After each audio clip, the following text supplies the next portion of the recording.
Hey, it's Nikki for Live Vibrantly and Mystic Monday.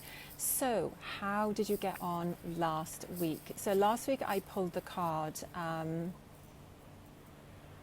forgiveness. Okay, make sure you can forgive. And I had a very, very challenging week, and I remembered that card, and I'm really glad that I pulled it because I was in a situation where I was going through some medical things, and there were some blunders which have had consequences, and I could have gone to that place of being in the abyss, and I just kept saying to myself, it doesn't matter who has let me down, who's hurt me, who's betrayed me, it doesn't matter. I'm in this situation right now, and how I react to this situation is going to dictate whether I get through it or not. So I realize it's just me, literally nobody else could help me. And I think that's what we have to also remember, is that no one externally can fix you. Okay, you have to fix yourself.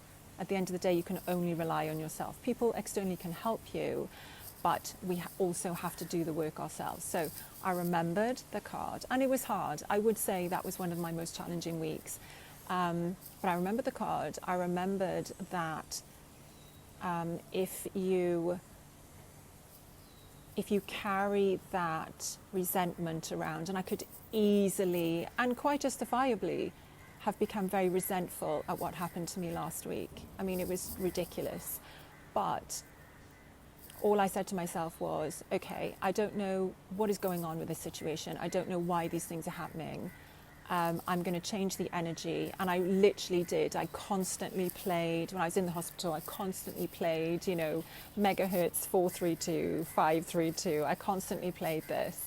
I constantly called in the guides and the angels, and it really helped. I definitely felt the shift. And I think that's key, when we're in these situations, which we arrive in these situations not because we want to be, we just find ourselves in these situations. It's then, what are the coping mechanisms we have to get out of them when normal common sense can't apply? Okay, and that's where the work that I do comes in. It's just unbelievable, okay, because I work with beings in the universe that can really bring in those shifts when no human can. So it was showing me a couple of things about the things that I'm being called to do, and it was challenging. I really had to dig deep.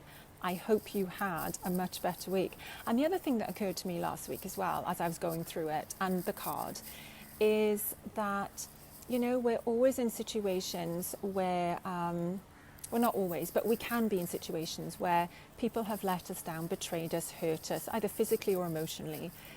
But we can't hold on to that. And that's what the card was meaning last week, where you have to forgive, because every physical illness and symptom actually starts with an emotional root cause.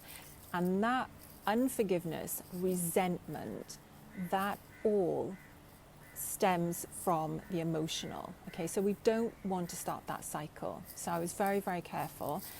Yeah, it was a challenge. Anyway, let's get on to this week. And we actually have a new moon coming up on Saturday.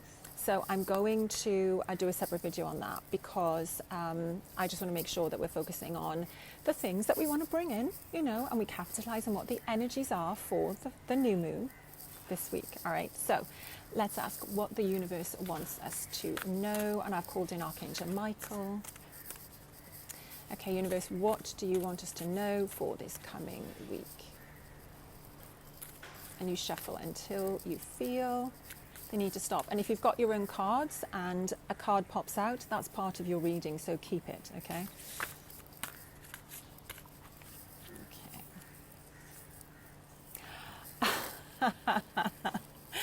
Angels and guides. Okay, yellow card, which basically means don't overanalyze, don't overthink it, just go for it. Angels and guides. Okay, I'm going to read this to you. This is wonderful. Sometimes we all need a bit of extra help. You don't have to be religious or spiritual to believe that there are other avenues that are at your disposal to help your transition. You just need to be smart enough to take advantage of it. Every human being has a guardian angel. That means you. You have a guardian angel watching over you. And this guardian angel is assigned to you at birth. And generally you have a few guides too, and they pop in at various times of your life. Angels don't have free will to insert themselves in your life, so you need to ask for help when you need it. Working with angels is easy and brings about miraculous solutions to your problems while ensuring that the highest possible energy always surrounds you. And yes, that happened to me last week. As an example, simply say, Guardian Angel, please come into my life and help me solve this issue. You name your issue for the good of all involved. Please also send me clear signals if you would like me to take any action. Thank you. A simple thing to say. Believe in the angel's abilities, get out of the way, forget about the problem and take action when prompted. The solution may not be the one that you planned for yourself, but it will be the correct one for all parties involved. Okay, so your angels and guides, even if you have never even thought about angels or guides, I want you to remember that this coming week, whatever you may be going through, you have angels and guides. I call them the pom-pom parade. You have them all around you and they're just there waiting. They're waiting for you to ask for help. If you're a parent, you can call them in for your children as well. If you are a pet parent, you can call them in for your fur babies. Okay? You can call in for friends and family, but just make sure you say under grace. When we add the phrase under grace, that means that you're not interfering with someone's karma. Okay? You're not trying to manipulate anything around somebody. Okay?